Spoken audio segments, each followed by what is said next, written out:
This show is taped at La Cenne, a space for creation and collaboration.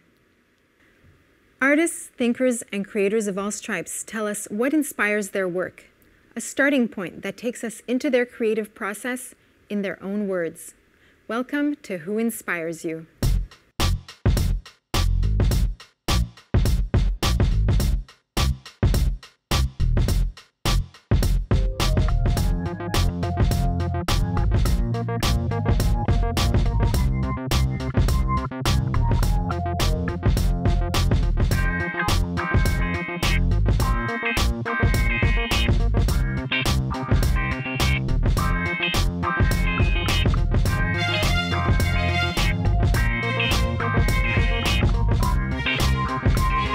Eunice Bélidor is programming coordinator at Articule, an open-access artist-run center in Montreal. She holds an MA in art history and curatorial studies from York University, where she specialized in Haitian and post-Black art, design, and performance art. Her writings have been published in the Journal of Curatorial Studies, Espaces, articule, and In Circulation. Eunice, welcome, and thank you for being on the show. Thank you for having me. So let me ask you right off the bat, who inspires you? Who inspired me? I chose Thelma Golden, who is currently the director of the Studio Museum in Harlem. Yeah. Tell me, what was the first time you heard about Thelma Golden? The first time I heard of her was in the mid-2000s when I first discovered the internet. I was looking around what's happening in New York as a Montreal person who was like aiming to go there. And I was looking at different institutions, and that's when I came across her work and what she does. And I looked at what she has done in the Whitney Museum. It was her first exhibition in the 90s, and that's when I heard of her the first time. Did you already know that you wanted to become a curator when you discovered her? At that time, I knew I wanted to do something creative, but I didn't know how I would do it or what I would do, and I didn't know what a curator was at that time. So when I heard of her and when I looked at that specific exhibition, I really felt like there was something to do there and that I could be somebody or do something. Mm-hmm. Tell me, what was it about that specific exhibition at the Whitney Museum in 1994 that really kind of struck a chord with you? Yeah, it was an exhibition called Black Male, and it was really exploring the image of Black masculinity in society and like politics after the civil rights movement. And what she did is that she presented different artists who represented Black male and like being a Black man. And it was really interesting because there were different artists, Black artists, Hispanic artists, there were different types of people. But it was interesting because in her curatorial statement, she wrote that usually a Black man would be represented as either an athlete or someone related to drugs or doing crimes. And in that exhibition, it was showing a different view of the Black male. And when I saw that, I was really happy because even in my perception of what I see on TV, even if I'm not in the US, that's actually what you see, people in like gangs and things like that. And it was really a different way of seeing it. And so she's a Black woman, yes, in a world of contemporary art which is dominated by white men, yes, curators. Did that also strike a chord with you? You could relate to her in yeah, her identity? Absolutely. Because when I first heard of her and when I first actually understood what it was to be a curator, I was really happy to see that I had other options than being a nurse. And that was something that I read that she also wrote in her curatorial essays, that when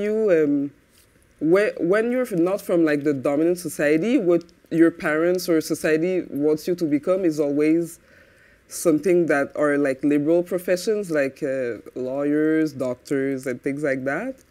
And when I saw other curators or other artists, it was never any, there were never any other Black person. So when I decided I wanted to go in the arts, every day I would come back from school and my parents were like, are you sure you don't want to be a dentist? Are you sure you don't want to do this or that? But I knew that I had this example and this representation that I could do or be someone that I really wanted to be, no matter what was represented in society. And that really struck me because she's really known, and she really makes a difference in her community. Mm. And so, obviously, other than identifying with her, what is it about her perception of the arts and her role as a curator that you share with her? What I share with her is that she really wants to bring her environment, the society, into the arts, and she really sees the art world as something that is not exclusive but really inclusive. And that's something that I do even working at Articule, is to always bring in people who not necessarily understand or know about the art, or not necessarily the targeted public to see that. And she does that with the Studio Museum currently. It's really a hub and a place for people to not just enjoy art, but to converge and discuss, and I think that's something really interesting. How do you do that? How do you bring publics that are not necessarily used to or comfortable with modern art? How do you get them to be interested in what you're doing? It really, like what we have at Articule, for example, is that we have someone working at the outreach, and what they do is that they try to, with the exhibitions that we do, create a parallel programming that is not necessarily concentrated only on arts, but really on the people. So trying to create like workshops or talks where people can actually have the space to understand and discuss and view art as something else than just this thing that you appreciate from outside, but really that you can work with and bring in and bring out with you. And yeah. Actually, related to that, Thelma Golden says in one of her speeches that you have to think about the artist not just as a content creator, but as a person who can create relationships within different communities, who can help us understand the world and shape culture. Yeah.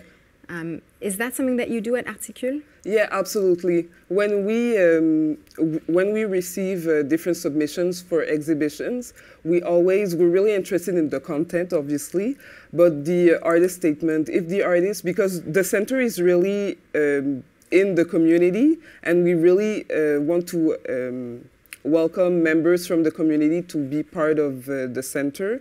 And with the art that we select, we really want the artist to have this sensitivity that it's not just going to be for their friends and for the gallery, but also for a public that is outside and people who live in the area. So we do that, yeah. You also mentioned that you were very inspired by Gaëtane Vernat, yes, who's a Canadian curator. Yeah. Can you tell us about her? Yes, she currently is the director of the Power Plant, and before that she worked at the Musée d'Art de Joliette. Mm-hmm. And what was really inspiring for me when she worked at the Musée d'Art de Joliette is that she was working in this regional institution that was completely outside of Montreal. And usually people are like, well, when it's not happening in Montreal, it's as if it's not on the map at all. Yeah. But she was really creating these circuits where people could take buses to go there and actually go in the regions, because it's not because it's out of Montreal that it doesn't exist. And she is really, she really wants to present Canadian artists and, place them in on an international level, because she has the power and the credibility to do that. So I think that's great for Canadian art and Canadian artists. And what she does that I really admire is that she works for the artist. Because sometimes you hear of curators or directors who really have their own agenda in producing and displaying art. But what she wants to do is really accompany the artist in, living from what they want to do. Why was Gaëtane kind of important for modern art in Quebec?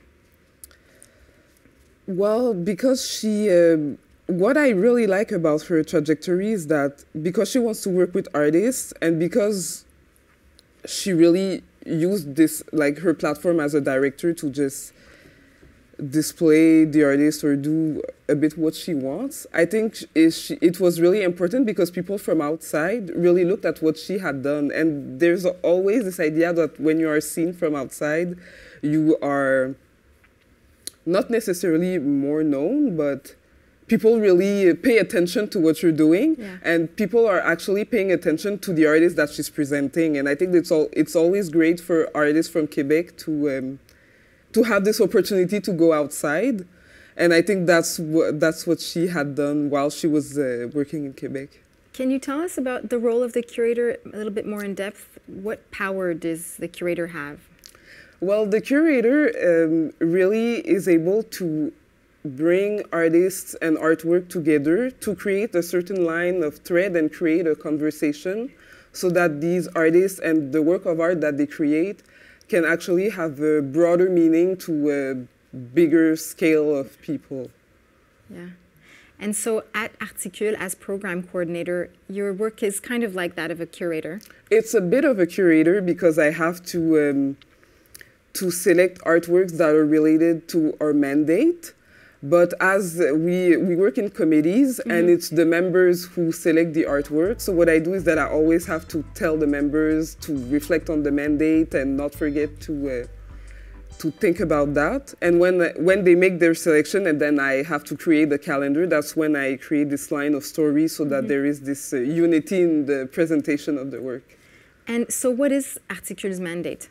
Articule's mandate is really open. What we do is that we really encourage emerging artists, as well as artists that have already presented, but who still want to experiment and discover with art.